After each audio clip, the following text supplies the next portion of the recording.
Good day everyone. Welcome to day... what day is it? Anyways, so what's today's video about that I'm shooting and talking about? Well, today I'm going to show you guys how to build your own continuous light source. And why do you need your own continuous light source? Well, you always need a continuous light source.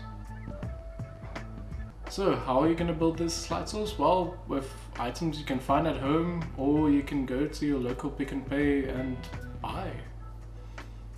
And it's cheap. I don't know what else to say about it. So let's go to what you'll need and how you're going to build this. So this is everything you'll need to build your light. First, I'm going to disassemble this lamp because all I want is the socket and the bulb with the wiring. The rest is not needed. From there, we have our box. You should be able to find this anyway. I got this box from Take-A-Lot from ordering other stuff. I did not order the box from Take-A-Lot. A box cutter, some press stick, screwdriver, some tape, and then you'll need some aluminium foil and baking paper. So let's jump right into it. And now you can start by disassembling your light. Take special note of how you're disassembling your light, because this will play a major factor in reassembling your light. All you want to be left with is the socket, cable and lamp if you are lucky enough to have one with your light like I have. One definite thing you will need is a pair of pliers to cut the wiring of the light. Now by using the box cutter or a pair of scissors, you can remove the plastic surrounding your copper wire to expose the wire. This will just make it easier to reassemble your light.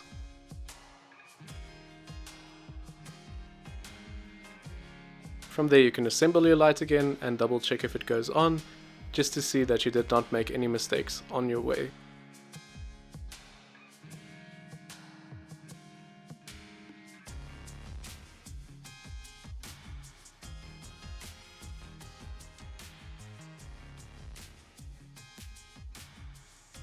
From there we can start assembling your softbox. Start by lining the inside of your box with tin foil.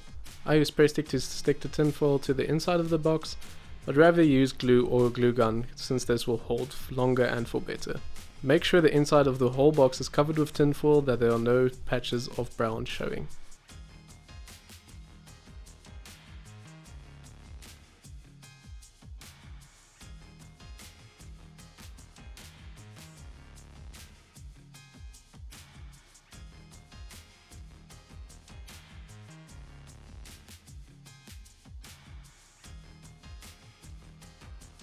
From there, see where you want to place your light, cut a slit on the side, run the cable down that and place the light where you want your light to be placed. From there, cover up any areas that you've missed with tin foil and also cover up the black socket part of your light.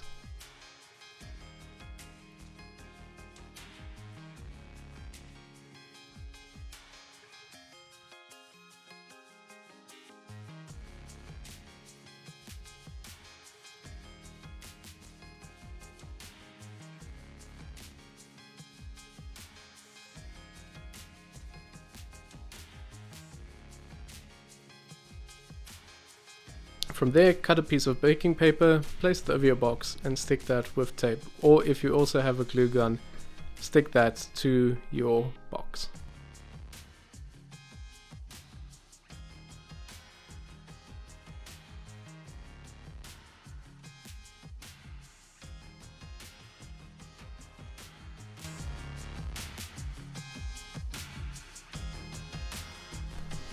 And voila! You have your own softbox to shoot with.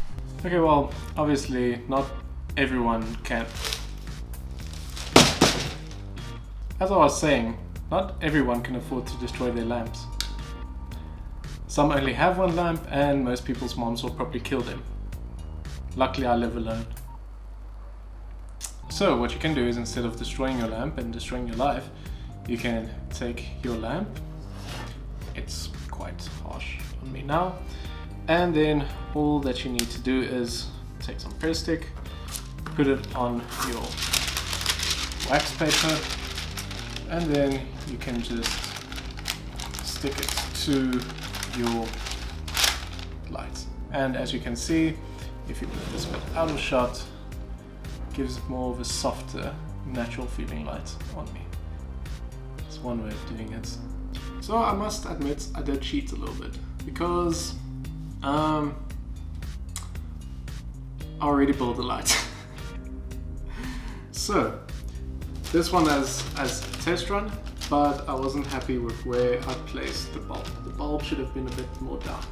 And as you can see, this is much more of a cooler bulb than the one we have in. So let me explain about the bulbs. So one of the big factors at the end of the day when you're building your light is looking at the bulb that you're going to buy. If it might be a more daylight balanced light or more a warmer tungsten light. Oh, looks so beautiful. Personally, I would go for more the daylight balanced light for the reason that you can combine.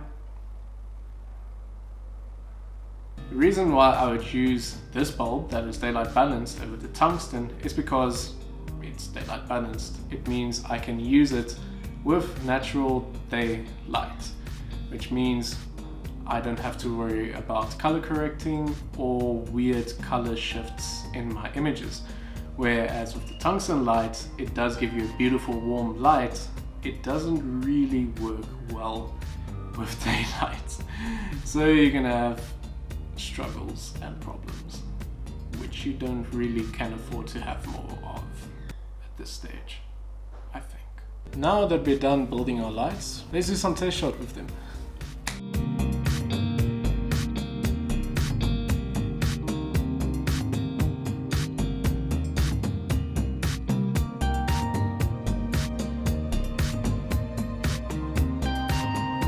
So everyone, I really hope you enjoyed the video. I hope you tolerated me trying to explain and show you how to build this lights. And I'll see you in the next video. If there is.